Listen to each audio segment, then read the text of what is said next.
Bonjour et bienvenue dans cette nouvelle vidéo. Salut les malins! Donc aujourd'hui nous allons voir comment investir sans argent.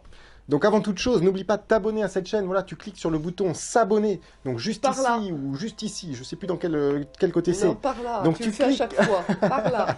Et tu cliques sur s'abonner et surtout n'oublie pas de cliquer aussi sur la petite cloche, ça va te permettre d'être au courant des prochaines vidéos qu'on va sortir. Donc là, comment investir dans l'immobilier sans apport? Donc là, c'est le truc qu'on veut tous. Enfin, voilà, on n'a pas forcément beaucoup d'argent de côté. On se dit, mais moi je veux investir. Je démarre dans la vie, je commence à travailler, et je me dis bon là faut que je prépare mon avenir, bon là j'en ai marre de travailler, ce genre de choses, mais j'ai pas encore mis beaucoup de côté, j'ai genre 1000 euros, 2000 euros, 3000 euros de côté. Même 10 000 ou 15 000. Ou 10 000 ou 15 000 ou... Ou 100 000 si tu fais partie, mais là tu as Mais beaucoup là, d'apport. et puis là on n'est plus dans la vidéo, donc t'as pas beaucoup d'argent et tu te dis que du coup l'immobilier c'est pas pour toi, et c'est normal. Et c'est vrai que beaucoup de gens se disent ça en discutant avec notre entourage. C'est vrai que tout le monde n'a pas la chance d'avoir des salaires mirobolants, surtout avant 30 ans. Donc les jeunes diplômés, voilà, imaginons, ils sont à, enfin peu importe, un salaire moyen, on va dire, et ils se disent, bah je verrai l'immobilier plus tard, je vais déjà acheter ma résidence principale. Donc ça, on a été éduqué à ça. Enfin bon, c'est un autre sujet, mais c'est pas ce qu'on préconise, en tout cas en premier achat. Et surtout, ils se disent, surtout, on se dit, j'ai pas assez d'argent pour investir. et que c'est réservé qu'aux riches. Ouais, ça c'est un truc de fou. Faut croire que ça vient de notre éducation. Il y a que les riches qui ont le droit d'acheter de l'immobilier. Voilà, même lui il est riche, il peut. Moi je peux pas avec mon petit salaire. Et voire même des fois, il y en a qui ont des bons salaires. Enfin, même ils ont 3000 euros ou plus et ils se disent c'est toujours pas pour moi. Ou alors c'est vrai que tu peux avoir un bon salaire et ne pas avoir d'argent à mettre dedans parce que tu dépenses où. Parce qu'il faut savoir que plus ton salaire augmente, plus tu as tendance à dépenser. Ça c'est ce que notre ami Robert Kiyosaki qu'on adore, il appelle ça le lifestyle inflation. Je crois que ça se dit comme ça. Donc en gros l'inflation de ton lifestyle, c'est tu gagnes plus, tu dépenses beaucoup plus. Voire dans le pire des cas, tu gagnes plus, donc tu dépenses plus que ce que tu gagnes. Et c'est ça qui va t'empêcher de t'enrichir. Donc ça, il faut que tu maîtrises ça. Mais surtout, tu te dis, c'est pas pour moi. Il y a beaucoup de gens qui se disent ça. Et je crois que c'est l'une des raisons majeures pour lesquelles personne ne se lance dans l'investissement immobilier. Sauf que le vrai problème, c'est que, en fait, il faut que tu apprennes à te former pour investir sans que tu aies forcément beaucoup d'argent. Et là, on va t'expliquer donc comment faire. Donc, on va te donner plusieurs étapes qui font que tu pourras investir dans l'immobilier. Donc, tu n'auras plus d'excuses. Parce que quand tu vas te retrouver dans les étapes, il n'y a pas d'excuse, tu peux le faire. Tu peux investir dans l'immobilier. Donc, justement, la première étape. Donc, la première étape, c'est...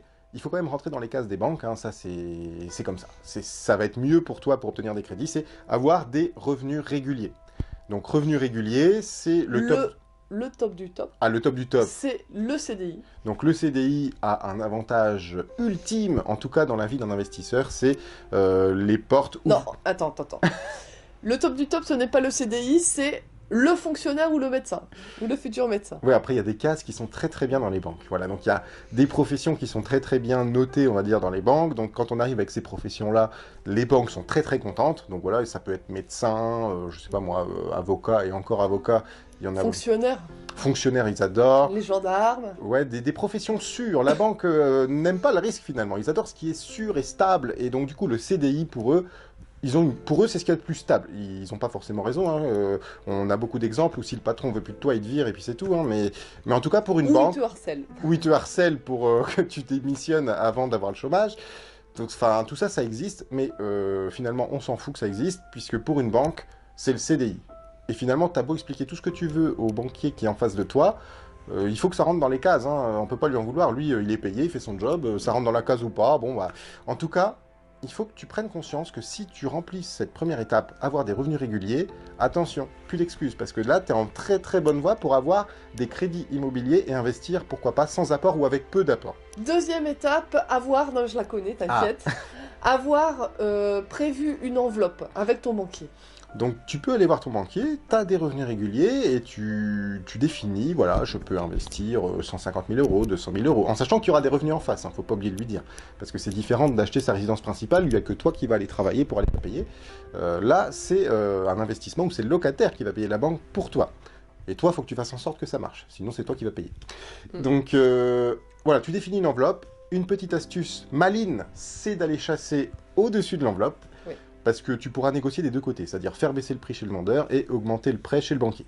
Bon voilà, ça c'est... Bon, ça petit. c'est la petite astuce mignonnette. Voilà, mais qui marche. Troisième étape, c'est de définir une niche. Voilà, une niche pour avoir un truc beaucoup plus rentable, qui rapporte beaucoup plus de cash flow. Alors quand on dit niche, c'est par exemple la colocation, la location courte durée, les immeubles de rapport, Les locaux les locaux commerciaux. commerciaux. En fait, c'est un type d'investissement dans lequel tu es à l'aise, dans lequel tu connais comment faire de l'argent, voilà, comment le mettre en place et comment le louer et que ça tourne. Il faut que tu saches, que tu deviennes un sachant dans ta niche, comme un expert finalement. Et comme ça, tu pourras passer à l'action. Donc c'est pour ça qu'il y a aussi un travail de formation, parce que si tu dis je veux investir dans l'immobilier, ok, mais si c'est pas précis, comment tu veux avancer dans ton processus? C'est compliqué. Oui, alors que si tu vas voir, par exemple, le banquier, ou même que tu recherches des choses et que c'est précis, moi je veux une colocation parce que si, parce que ça, tant de chambres, parce que j'ai le budget pour tant de chambres, donc telle Mais superficie c'est à tel surtout toi, endroit. ouais, tu sais comment chercher. Donc Et du coup, on en vient à l'étape suivante qui est rechercher le bien et le négocier. ouais, tu recherches, tu négocies en fonction de ton objectif.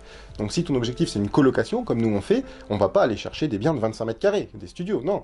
On va aller chercher des grands biens. Voilà, et en plus, ça a énormément d'avantages. Tu achètes moins cher en mètre carré, tu l'aménages en coloc, donc ta rentabilité explose, tout ça. Et mais en tout cas, quand on va rechercher et négocier le bien, on sait quel bien on veut. Et ça, c'est un gros avantage. Parce que tu as défini ta niche. Donc l'étape suivante, tu passes chez le notaire, tu officialises tout ça, tu as le fameux acte de Enfin, propriété. déjà, tu demandes ton financement quand même. Oui, après, c'est les étapes qui peuvent te permettre d'avancer pour investir sans apport. Donc c'est sûr qu'après, il faut que tu valides ton financement. Bah oui, parce que qui dit sans apport dit prêt bancaire. Bah, après, si on met toutes les sous-étapes, on peut faire une Ouais, vidéo mais de là 3 c'est heures. quand même important, Ah, la d'accord. banque. Donc voilà, la banque te dit oui, ouf. Et puis il n'y a pas que la banque, il y a aussi le cautionnement où tu passes par une hypothèque. Enfin, en tout cas, ça on pourra en reparler dans d'autres vidéos. Mais nous, il nous arrivait plein de fois où la banque nous a dit oui, oui, je te finance. Et puis en fait, quand ça arrive au cautionnement, c'est là qu'on se prend non parce qu'il y a trop de crédits en cours, alors qu'on a un super cash flow. Enfin voilà, en tout cas, le financement, ça peut être du sport. Il faut en avoir conscience, mais c'est possible. Pas Donc, d'excuse. le notaire. Donc le notaire, là, vraiment, tu es au stade où tu finalises l'achat.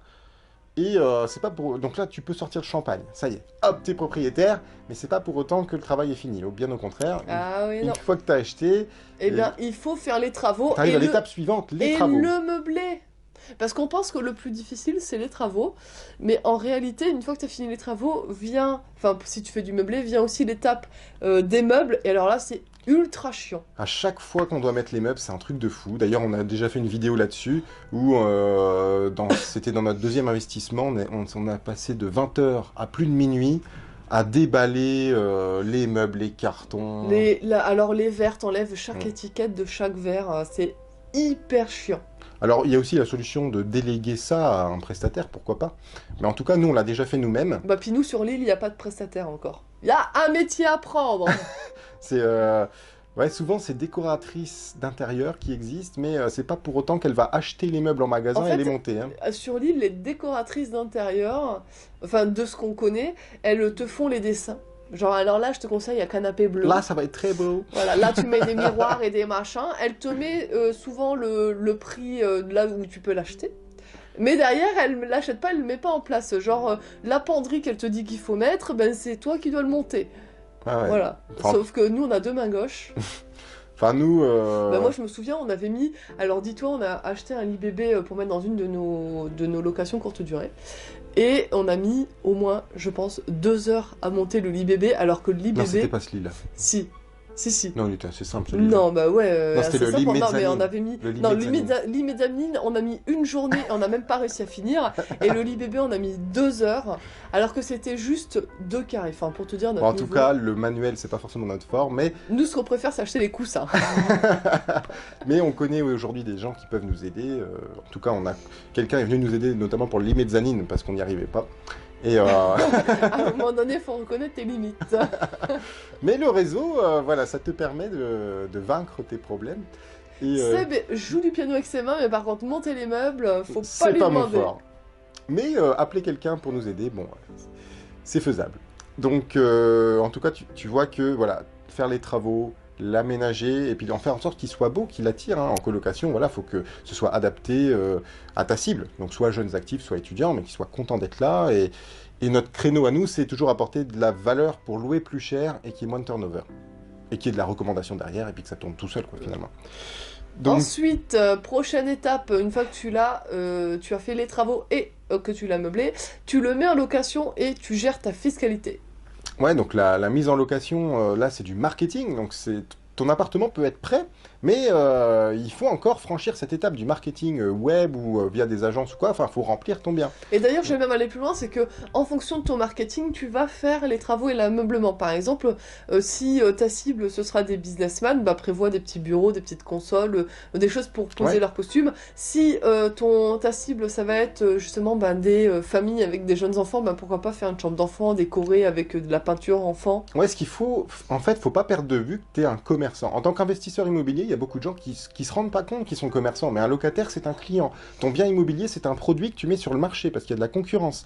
Et donc, Donc, il ne faut pas écouter ses goûts. Si toi tu aimes avoir une salle de bain rose fuchsia, c'est ton problème. Tout le ouais, monde n'a pas ce goût-là. fais-le chez toi, mais ne cherche pas de locataire. Et ça, on l'oublie. Il y a des gens, ils sont dans l'immobilier, ils se disent oui, je vais mettre un prix. Ils savent même pas quelle est leur cible. Et du coup, ils n'ont pas adapté leur bien à leur cible, ni leur budget à la cible. Non, il faut avoir vraiment une vision beaucoup plus marketing et commerçante. Et c'est pareil dans l'annonce. Il faut rédiger l'annonce de telle manière à attirer la cible qui correspond au bien que tu as préparé avant. Et comme tu l'as dit, le top du top, c'est d'avoir ça en tête avant même de faire le projet. Parce que là, tu peux, dès le Elle est départ... pas si conne, la femme, hein. Ah, j'ai bien fait de me marier avec toi. Donc, après cette étape du marketing, eh bien, tu arrives enfin à l'encaissement. Donc là, tu te dis, ouf, je suis arrivé, j'encaisse les loyers, je peux rembourser la banque, payer les charges.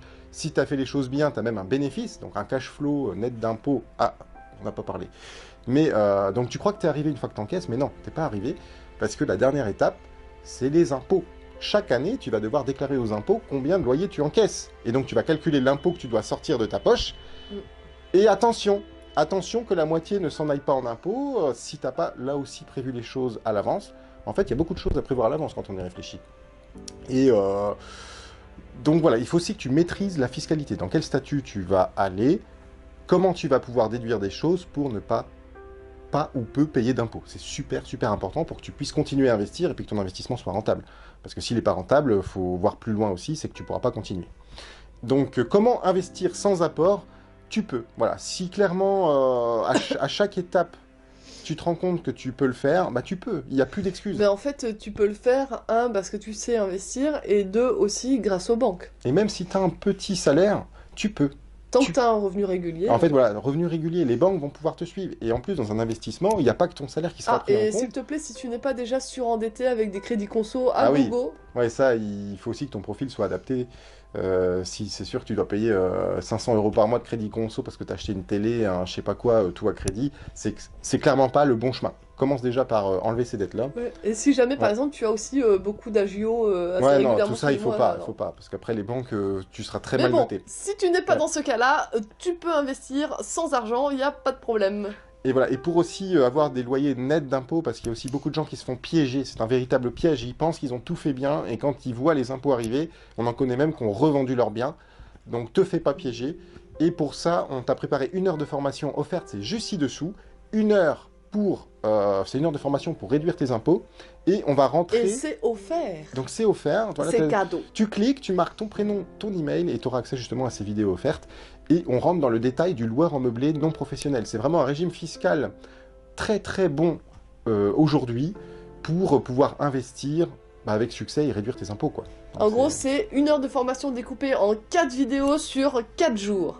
Donc voilà, c'est juste ci-dessous, tu peux cliquer, et voilà, comme ça tu réduis tes impôts, et puis tu pourras faire tout ce processus plusieurs fois. C'est ça qui est bien. C'est Du coup, si tu as aimé cette vidéo, like-la, partage-la. un gros pouce. Un gros pouce et dis-nous si toi aussi tu as investi sans argent ou si les banques te demandent des apports, si tu as Combien une d'apports astuce à nous partager. C'est sûr que plus tu as d'apports, plus ce sera simple, mais c'est possible aussi avec peu ou pas d'apports. Voilà, après, ce sera aussi peut-être plus de sport, mais c'est possible en tout cas. Donc, dis-nous tout ça en commentaire, et puis on te retrouve dans une prochaine vidéo. Allez, à tout de suite. Allez, salut!